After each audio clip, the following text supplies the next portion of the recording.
Part 3. Raven and Dove Test. Genesis chapter 8 verse 6 to 9. Before you take big step for life, ask yourself, you don't test the water? 40 days later, Noah opened the window of the ark. Send raven.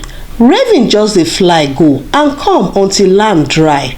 Then he send dove, but the dove no see where to rest, so he return to Noah. My people, this na wisdom. Before you move for life, first test the waters. No rush without checking if ground strong to hold you. Question time. Question 1.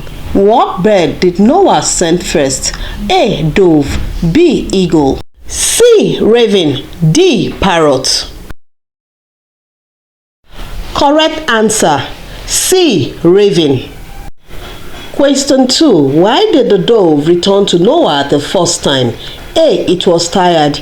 B. No dry place to rest. C. It saw flood. D. It was lost. Correct answer. B. No dry land to rest. Question 3. What is the lesson from Noah sending the birds? A. Test the grounds before acting. B. Always feed birds. C. Keep animals safe. D. Trust the raven. Correct answer. A. Test the waters before acting.